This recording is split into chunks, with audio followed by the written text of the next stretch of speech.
Welcome to WxTV, your online source for weatherization training. In today's episode, WxTV is back on the road. This time we're in Window Rock, Arizona, in the heart of the Navajo Nation. We want to examine what makes weatherization in these native lands just a little bit different from weatherization elsewhere. And of course, there are quite a few similarities that you'll note as well.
I'm John O'Sher. I'm the project officer for the Navajo Nation Weatherization Assistance Program.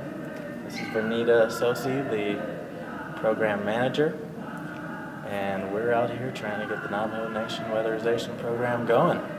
There's some pretty unique challenges that it presents as far as housing stock. A lot of the housing, there's some traditional hogans with dirt floors. There's very few utilities. Since it's an energy saving program, it's hard to add energy and make it work in our program, so we're trying to reduce energy, and those people who don't have utilities make it a challenge. Wood burning stoves are very common out here, especially homemade ones made out of barrels or types. Yeah. So those are often a health and safety issue because of the carbon monoxide that's emitted. Is usually very high particulate matter and quite unsafe. So a lot of these issues we need to go in and see how we can not only reduce the energy but make the house a more healthy and safe place to live. The Navajo Nation is the size of the state of West Virginia, and we have 110 chapters located throughout the nation, and we have local governments which we call agency governments within the Navajo Nations. So, and we have a staff of only 20 to cover the entire Navajo Nation. I'm Vernita Sosi, the program manager for the Navajo Nation Weatherization Program located in Window Rock, Arizona. And I have homes on the Navajo Nation that are very unique. The type of homes that we weatherize are traditional hogans, and then we also have homes such as this that's of a standard condition, HUD homes, FHA homes. But the challenges are having to weatherize homes that are the traditional hogans that have wood coal burning stoves as their primary heating source, and also propane for cooking. This is their source of cooking. It's not used for heating. Their source of heating is the wood stove. So this is their major cooking resource. But if you notice that this bottle is empty, so they probably have to drive maybe 20 miles just to get refills. We're here in front of a hogan to mostly talk about the unique idiosyncrasies of wood burning stoves. Oftentimes with hogans it's a dirt floor, so it won't exactly match up here, but in a house we were in earlier today, there was a wood-burning stove underneath a foundation that may not quite hold, and that's something we want to make sure we've got a solid foundation underneath and a solid subfloor that's going to hold that foundation. We also have issues with spacing because you have to have at least 36 inches from the wall and the back of the furnace or the wood-burning stove, and a lot of people don't have that much space out here on the reservations. A large part of the problem, as I see it, is a lot of these homes are in serious disrepair, and it's hard to draw the line between a renovation and repair. Yes. And the line between that and energy savings. So we're trying to figure out exactly for every single measure that we put in a house, what is it? Is it health and safety? And if it doesn't make that safe, we have to, everything in the weatherization assistance program I'll probably need to explain has to pay for itself with a savings to investment ratio of 1 or greater. And if it doesn't, then we're not allowed to put it in the home. So a lot of these measures say the wood-burning stove, if it's creating an unsafe or unhealthy environment, that we can get away with replacing because of the health and safety measure, but at the same time we do want to try and err on the side of energy savings as much as possible and not just be doing nothing but health and safety measures. So that's an interesting challenge on the reservation. We did receive ramp-up funds, and so we had to establish the 5-agency office. We had to employ these, hire these employees, and we're taking a look at the production versus the cost versus the employees, and we have 3 construction or carpenters for each agency. So we have a staff of 15 to cover the entire Navajo Nation. So there's a need to employ 3 additional carpenters at each agencies because we have started off at a very slow start. We're a totally new program, and so we're behind on production, and so we need to employ more. And also we're doing cost leveraging with other agencies also just as well. Well, there is only so much you can do with traditional hogans like this because of the dirt floor. I'm not going to be running a blower door test. You can do some air sealing, but mostly what we're concerned with is the health and safety of the wood-burning stove in there and any other minor repairs that we might be able to fix as far as a door or window to keep that air in. But as far as sealing it tight and having a blower door test, it gets difficult.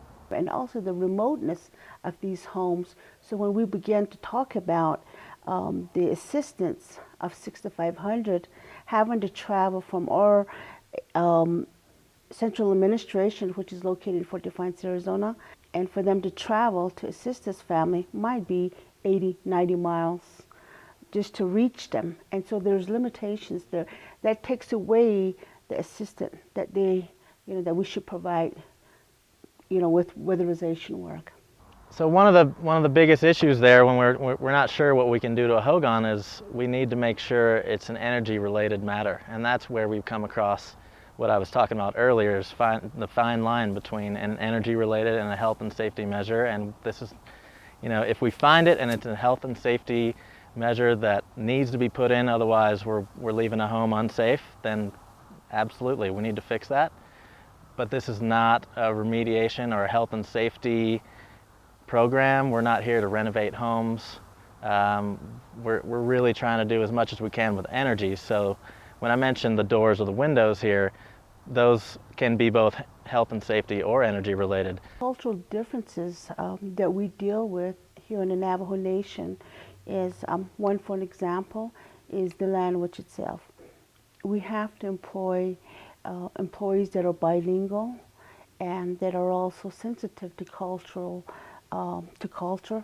and also those are the challenges that we are faced with, and that because they will be the ones that will be doing the interviews with the clients, they're the ones that will be doing the assessments.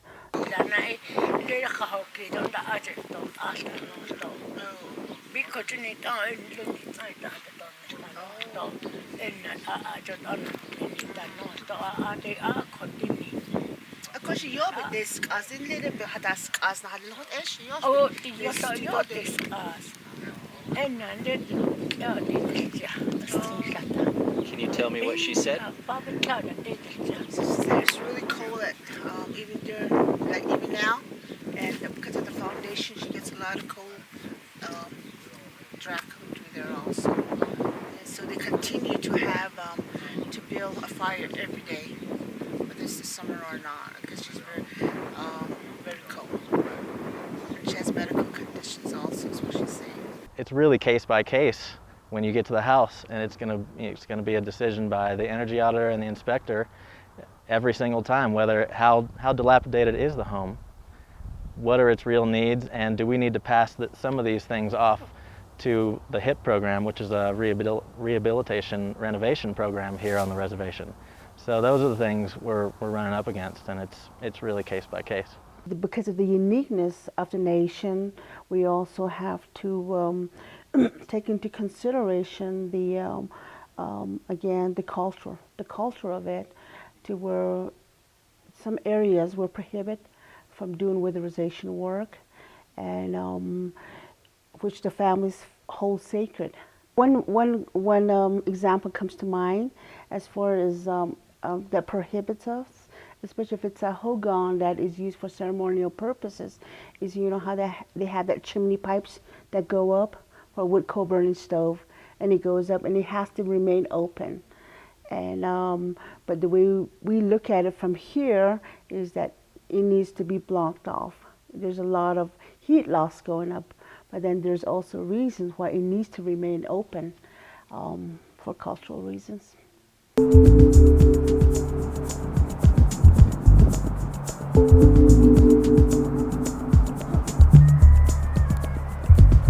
Framed, you know, they're using studs. Yeah. So Material. It's called polystyrene.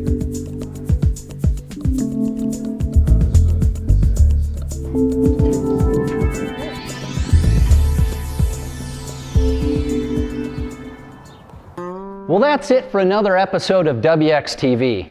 As we've tried to show with this On the Road series, weatherization is different from place to place. All programs must be in compliance with the Department of Energy, but the formula for how they go about that may differ. As we've seen here with the Navajo Nation, they face challenges of just starting out and of assessing an extremely unique housing stock to provide the weatherization measures that save energy and money for their clients, and doing a great job. And hey, thanks for watching. WxTV, your online source for weatherization information, techniques, and expert advice.